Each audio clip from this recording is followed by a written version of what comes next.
Hasil pertandingan Liga Top Eropa, Klopp marah ditanya soal Salah. Ada masalah saat Messi merasakan frustasi di Inter Miami. Debut apik Neymar di Liga Arab Saudi. Drawing Pildun U17, Indonesia siap cetak sejarah. Halo Football Lovers, kembali lagi di Starting 11 News. Seperti biasa, kami akan terus menyajikan informasi seputar dunia sepak bola spesial untuk Anda.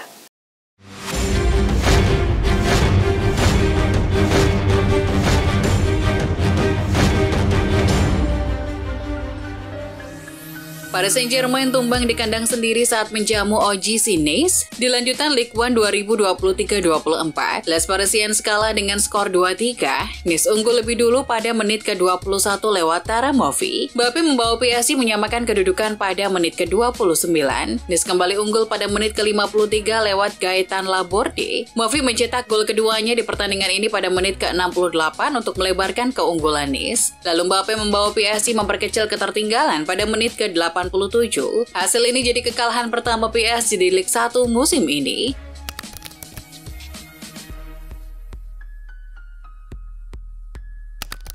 Di negeri Jerman, Bayern Munchen dipaksa main imbang 2-2 oleh tim tamu Bayer Leverkusen dalam laga pekan keempat Bundesliga 2023-24 Sabtu 16 September dini hari WIB. Kali ini Bayern dua kali unggul lewat gol Harry Kane menit ke-7 dan Leon Goretzka menit 86. Leverkusen pun dua kali menyamakan kedudukan melalui Alex Grimaldo di menit 84 dan Ezequiel Palacios menit 90+4. Jurgen Klopp emosi kepada wartawan ketika ditanya soal masa depan anak asuhnya di Liverpool, Mohamed Salah. Hal itu ditanyakan oleh wartawan dalam konferensi pers jelang duel kontra Wolverhampton Wanderers. Ketertarikan Al Ittihad terhadap Mo Salah memang menimbulkan kekhawatiran bagi supporter Liverpool. Situasi tersebut memaksa Klopp untuk berkali-kali meyakinkan fans tentang masa depan bomber andalannya. Pelatih Liverpool Jurgen Klopp mengonfirmasi Trent Alexander-Arnold akan absen saat melawan tuan rumah Wolverhampton Wanderers pada lanjutan Liga Inggris Sabtu 16 September. Alexander-Arnold mengundurkan diri dari tugas internasionalnya bersama Inggris karena cedera hamstring. Klopp juga was-was karena Darwin Núñez mengalami masalah otot saat membela Uruguay di jeda internasional. Belum dipastikan apakah Núñez bisa main atau tidak lawan Wolves. Manajer Manchester United Erik ten Hag menyatakan budaya disiplin sebelum dirinya menangani setan merah tidak bagus, sehingga dia mempunyai kewajiban untuk mengubahnya. Maka dari itu pelatih asal Belanda tersebut akan menetapkan standar tinggi. Sebagai pelatih akan selalu menjaga standar tersebut. Garis keras adalah apa yang diminta klub kepada saya karena ada budaya yang buruk sebelum musim berlalu. Xavi telah mengonfirmasi tidak ada pemain yang kembali dari jeda internasional dengan cedera. Ilkay Gundogan yang sempat alami cedera punggung saat perkuat timnas Jerman, kini dinyatakan fit untuk bergabung kembali dengan skuad El Barça. Gundogan telah dimasukkan dalam skuad untuk menghadapi Real Betis. Xavi akan melakukan keputusan terakhir pada susunan pemainnya sebelum kick-off dengan Joao Cancelo berpotensi untuk menjadi starter pertama. Pelatih Juventus Massimiliano Allegri buka suara untuk pertama kalinya soal kasus doping Paul Pogba. Allegri mengatakan bahwa dia hanya bisa menunggu karena proses kasus itu masih berjalan. Kami fokus pada apa yang kami miliki. Kami memiliki pertandingan penting besok dan kami harus menghadapinya dengan cara terbaik. Tanpa kasus ini pun Pogba sudah bermasalah sejak dipulangkan dari MU tahun lalu. Dia baru bermain total 200 menit karena terus-menerus diterpa cedera. Everton mengumumkan bahwa perusahaan investasi Amerika 777 Partners telah resmi mengakuisisi mayoritas saham klub. Akuisisi ini mencakup seluruh saham yang dimiliki oleh Farhad Moshiri yang sebelumnya merupakan pemegang mayoritas saham klub tersebut. Dalam pernyataan resmi klub disebutkan bahwa 777 Partners akan mengakuisisi 94,1% saham Everton FC. Calvin Phillips menolak kesempatan meninggalkan Manchester City dengan status pinjaman demi memperjuangkan tempatnya di tim. Ahli taktik asal Spanyol itu menegaskan bahwa sang gelandang memiliki masa depan di tim, terutama karena cederanya beberapa pemainnya. Calvin Phillips wajib membuktikan kualitasnya bersama City karena dia masuk skuad yang didaftarkan di Liga Champions. Barcelona tertarik pada pemain sayap Athletic Bilbao Nico Williams yang tetap terbuka untuk kemungkinan pindah. Menurut ESPN pada Jumat 15 September 2023, klub Katalan ini menantikan jendela transfer musim panas 2024 dengan direktur sepak bola barunya Deco sudah berusaha keras dan ingin menguji potensi pergerakannya. Dilansir Goal International, Xavi Hernandez mengonfirmasi bahwa dirinya telah mencapai kesepakatan dengan Barcelona terkait kontrak barunya di Camp Nou. Saat didatangkan di Camp Nou pada 2021, Xavi menandatangani kontrak berdurasi 3 tahun alias hingga Juni 2024. Tapi Xavi benar-benar membuat kubu Barcelona bangkit hingga akhirnya bisa merengkuh juara La Liga musim lalu. Ia pun bahagia bisa lebih lama lagi melanjutkan proyeknya bersama Blaugrana. Pelatih Inter Miami Tata Martino mengungkapkan jika Lionel Messi sempat merasakan frustasi. Hal itu dirasakan pemain berjuluk La Pulga beberapa pekan lalu. Messi benar-benar merasakan saat itu Inter Miami ditahan imbang Nashville pada 30 Agustus 2023. Messi disebut frustasi karena dia tak mau timnya hanya meraih hasil imbang. Tata Martino menyebut dia merasa kecewa lantaran mentalitas yang terbangun hanyalah untuk menang. Neymar akhirnya debut bersama klub barunya Al Hilal. Bomber Brasil itu masuk sebagai pemain pengganti pada laga yang dimenangkan timnya dengan skor 6-1 atas Al Riyad. Pertandingan dengan meraih kemenangan 6-1 ini menjadi debut manis Neymar di Liga Pro Saudi bersama Al Hilal. Meski tidak mencetak gol di laga ini, kehadiran Neymar berdampak pada terciptanya gol tambahan Al Hilal dengan sumbangan 1 asisnya. FIFA resmi menggelar undian Piala Dunia U17 2023 di Zurich, Swiss, Jumat 15 September. Sebagai tuan rumah, timnas Indonesia dipastikan masuk dalam grup A. Lawan yang dihadapi skuad Garuda bisa dikatakan masuk dalam level menengah ke atas, yakni Ekuador wakil Amerika Selatan, Panama wakil CONCACAF, dan wakil Afrika Maroko. Undian Piala Dunia U17 2023 ini menghasilkan 2 grup neraka. Kedua grup tersebut adalah grup C dan grup D. Kapten Timnas Indonesia U17 Iqbal Gwijangge mengakui persaingan grup A terbilang berat, namun para pemain siap cetak sejarah di Piala Dunia U17 2023. Semua negara di grup A berat, tetapi sebagai tuan rumah dengan didukung supporter, kita yakin bisa berbuat yang terbaik. Pemain semua juga yakin akan bisa mencetak sejarah, ujar Iqbal. Pada pertandingan pertama, Indonesia akan lebih dulu menghadapi Ekuador pada 10 November. 3 hari berselang, skuad arahan Bima Sakti itu bakal melawan Panama. Di laga terakhir, Iqbal Gwijangge dan kolega akan menantang Maroko pada 16 November 2023. Timnas Indonesia U24 akan bertanding di Asian Games 2022.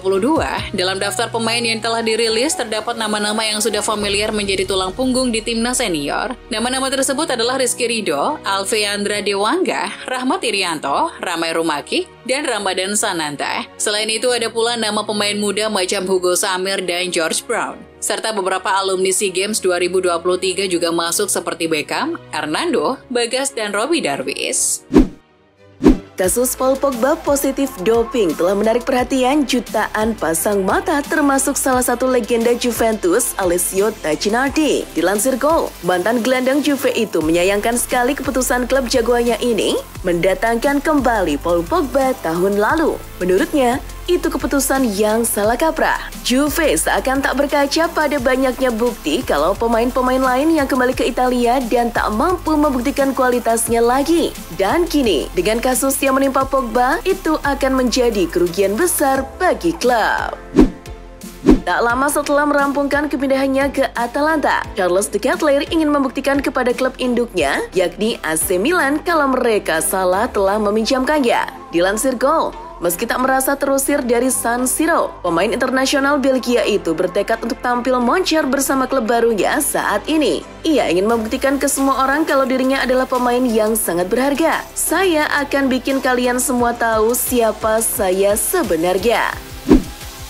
Pernyataan cukup kontroversial keluar dari mulut mantan pelatih Rasmus Højlund, Christian Moreus, tentang mantan anak asuhnya itu. Dilansir The Sun, Moreus mengenal betul sosok Højlund. Ia pernah jadi pelatihnya waktu sang pemain masih berusia 12 tahun. Menurut Moreus, Højlund memang pemain hebat, namun ia tidak lebih hebat dari seniornya, Niklas Bendtner. Moreus pun menjelaskan perbedaannya. Menurutnya, Bendtner merupakan pesepak bola yang memiliki bakat alami dalam dirinya. Namun, dengan bakatnya yang luar biasa, ia jadi menyepelekan banyak hal. Dan itulah yang membuat karir Bendtner tak begitu cemerlang.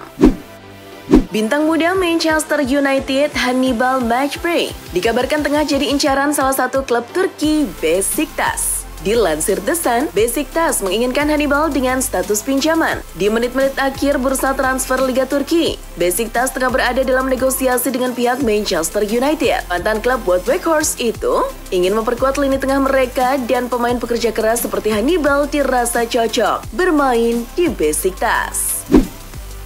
Melihat anaknya terus dihujat dan dijadikan kambing hitam, ibu dari Harry Maguire akhirnya angkat bicara. Dilansir ESPN, ibu Maguire, Zoe, dengan terbuka membela putranya yang jadi bulan-bulanan fans akibat performa buruk belakangan ini. Sebagai seorang ibu, lihat tingkat komentar negatif dan kasar yang diterima putra saya dari beberapa penggemar, pakar, dan media adalah hal yang memalukan dan sama sekali tidak dapat diterima, kata Zoe. Seharusnya fans lebih bisa menaruh hormat pada pemain yang telah membela nama baik negara di kancah dunia.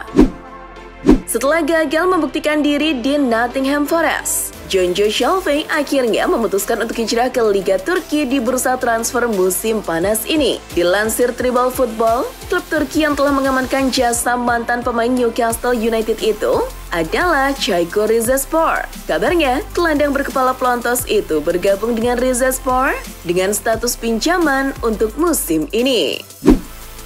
PSG akan dengan senang hati melepas Kylian Mbappe ke Real Madrid dengan satu syarat. Jika Madrid benar-benar serius menginginkan Mbappe, mereka harus mau menjual 5 pemainnya kepada PSG. Dilansir Sport People, Presiden PSG Nasser Al-Khelaifi dilaporkan tertarik untuk menandatangani 5 pemain penting Real Madrid. Dari kelima pemain yang masuk dalam daftar, salah satunya adalah Vinicius Junior.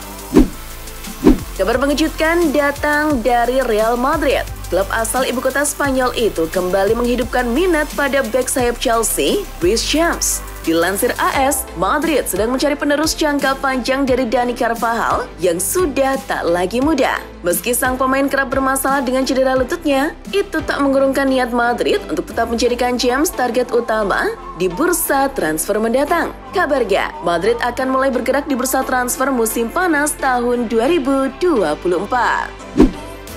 Arsenal dikabarkan tengah dalam pembicaraan akhir dengan Martin Odegaard dan Ben White soal perpanjangan kontrak. Dilansir Daily Mail, keduanya merupakan pemain kunci di skuad utama Mikel Arteta. Odegaard jadi prioritas utama karena masa kontraknya akan habis akhir musim mendatang. Sedangkan White masih menyisakan 3 tahun. Tapi, Arteta tak ingin kehilangan sang pemain dalam waktu dekat. Jadi, mengikatnya dengan kontrak jangka panjang adalah jalan yang tepat.